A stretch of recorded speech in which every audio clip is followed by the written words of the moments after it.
positioning from Edinburgh to Glasgow without any passengers on board. A good opportunity to get you checked out on the Bombardier CRJ700. Hello everybody and welcome to Flight Simulator Isn't really all that different from flying a small prop plane. So today I'm going to be doing this tutorial on how to fly Bombardier CRJ. Just going to let this guy speak. Computer screens. Most of the information is the same, but the presentation is different. Get the keyboard. Travel 221, hold short runway 6 right. So we're going to be flying like a test flight with no passengers on board. We're just going to go from Edinburgh to Glasgow. For another aircraft. We're Orbit 526. I'll handle the radios during this So he's going to handle the radio. Don't worry if you miss anything. I do all the controls. The display on the left is the primary flight display, or PFD. It combines multiple instruments into one display. This is the PFD. The blue and brown section in the middle of the PFD is an attitude indicator. The vertical tape on the left side shows airspeed, and the tape on the right side shows altitude. And the bottom in the middle is a horizontal situation. This is what I should have done first before trying to fly that 737. Is a vertical speed indicator. Glass displays like these take some time to get used to, but once you get the hang of it, you'll love them. The display to the right of the PFD is the navigation display, which shows a top-down view of the aircraft's position relative to navigational aids and the flight planned route. You can change how the map looks by using the format. So we're just waiting on this Boeing 737 to move out of the way. Try it now if you want to. What's it? So these screens here. Okay, the third display is the engine indication and crew alerting system, or ICAS. The default page hydraulics, shows flight engine controls, information, fuel, gear and flap positions, fuel quantity, and warning and caution messages. You can scroll through the different ICAS screens by clicking the up and down buttons at the bottom of the display. Oh, we got Each screen provides information about a different aircraft system. 747 coming into land. Look at that. For this flight, keep the engine gauges showing on the ICAS. The top gauges are labeled N1. As we fly, I'll give you suggested thrust settings. Use your joystick throttle lever or the F2 and F3 keys to move the N1 needles to the settings I suggest. The rows of buttons and knobs just below the windshield is the mode control panel for the autopilot. We won't be using the autopilot on this flight, so don't worry about any of that for now. No, because it's quite short. A big difference between jets and piston aircraft is that in a jet, the engines take a while to spool up. Really? This means that if you add or reduce thrust, there will be a slight delay before your action has any effect. This fact, combined with the jet's higher speed, means that you need to plan ahead. Travel 221.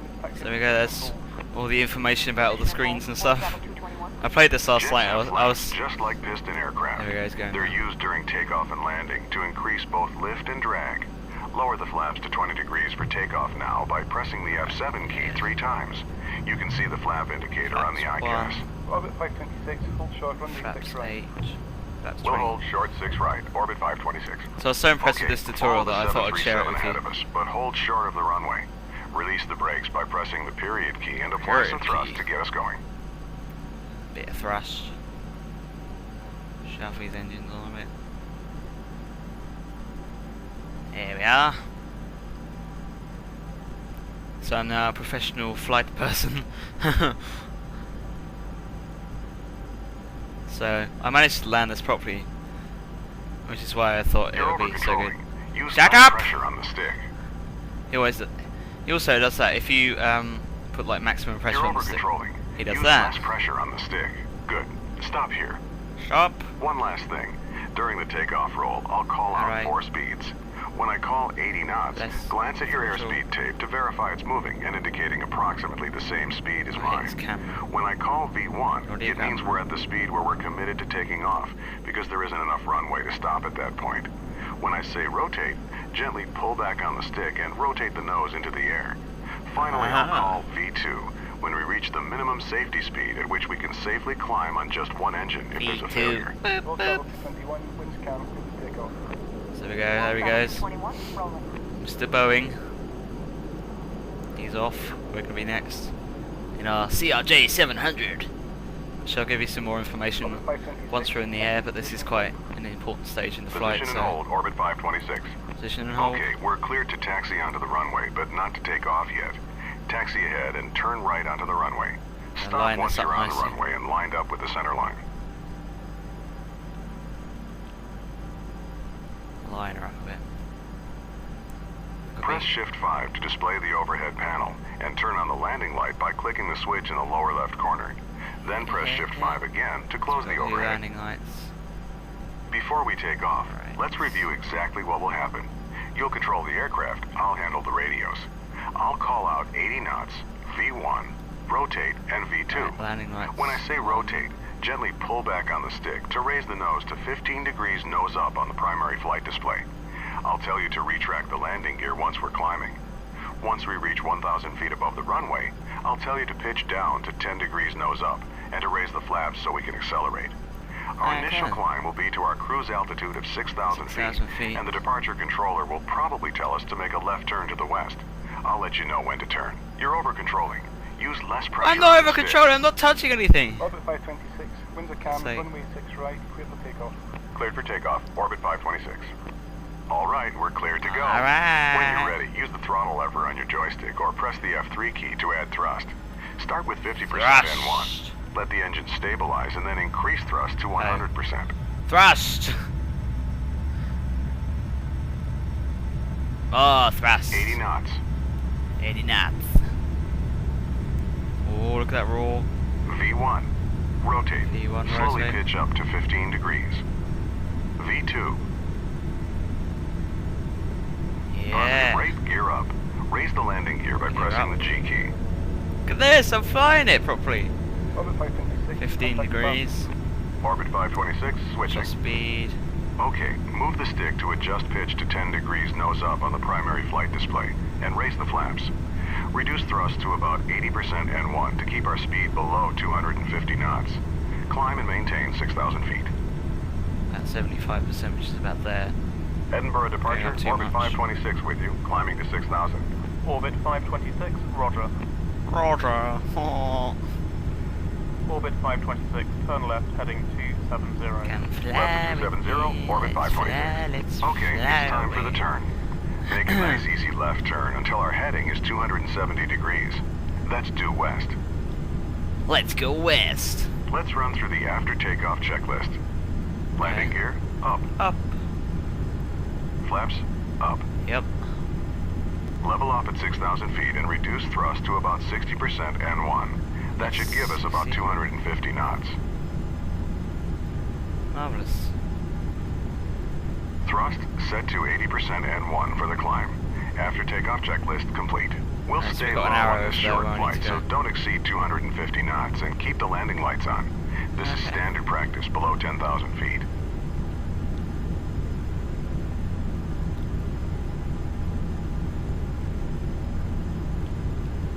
Cut back the throttle a bit. You're over-controlling. Use I'm not! pressure on the stick. Orbit 526, resume own navigation. It's off. Resume on navigation. Orbit 526. This is the All right, we've been Bombardier. told to resume our own navigation. Yep, yeah. This means the controller will no longer be giving us vectors, and we should Don't follow our say. filed flight plan. Our Jeez. flight plan route takes us to a point that will line us up for an approach to Glasgow's runway 23, which is currently the active runway. You can use the mission compass to navigate to that point, or you can follow our flight plan on the map page of the gonna navigation follow it on display. the The map. pink line on the screen is the The path we map. should be following. We're going too much now. We're above our assigned altitude. Descend Are we? to 6,000 feet. I'll show we are.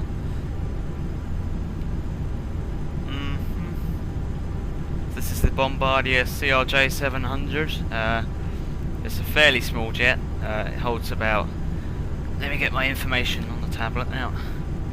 Just Wikipedia this. It holds typically 70 people. It's 106 feet long. The wingspan is 76 feet. So it's fairly large still. Maximum takeoff weight is 32 tons, which is quite a lot. We're going to nose down a bit. It's not even reached 240 yet, so we're safe to do that. Some flaps. There's some flaps going on here. 6,000. There we go. So, we're still a bit over.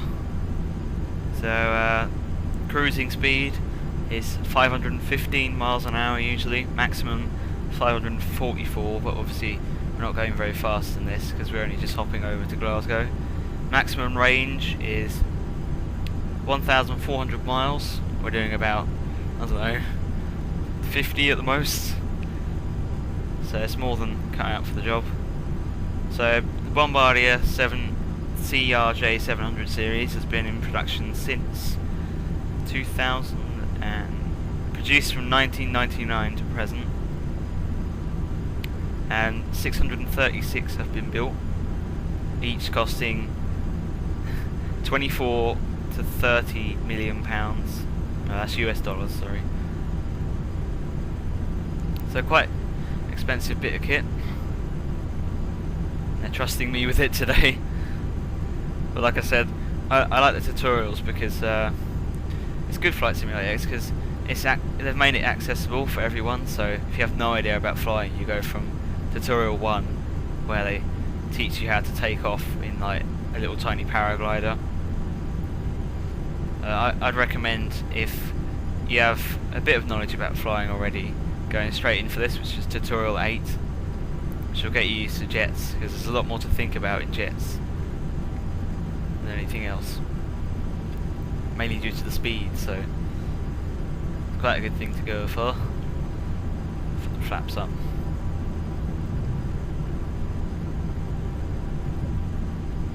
So yes, hopefully it won't crash this time. Even if we do, there's no passengers on board, so I'll only kill the retarded co-pilot that's not actually here. It's just like, you're over controlling, you're over controlling. Contact Glasgow approach on 119. On the approach already. Orbit 526 switching. I swear it took longer in the 737. Glasgow approach, orbit 526 with you. Glasgow approach. Oh my god. Glasgow approach. Good morning. Reduce speed to 210 knots. Expect vectors. Glasgow approach. Good morning. Hello. Glasgow altimeter 29902. He doesn't sound Scottish. Slowing to 210 and we'll expect the visual for runway 23, orbit 526. Bring the thrust back to about 50% N1, then adjust it to maintain 210 knots. Since the weather's good, the controller will line us up with the runway and give us clearance to proceed to the airport visually once we have the runway in sight. 210, we're going down slightly. Bring the nose up a little bit. So there's a little runway down there. I don't know if you can see that, there's a little light in the scenery. We're going to go for a large runway. 220, we're a bit over speed. Bring the throttle down. Orbit 526, descend and maintain 3000. Orbit 526, orbit 526. Okay, we've got clearance to descend to 3,000 feet. Reduce thrust to idle and gently push forward on the stick to take us down.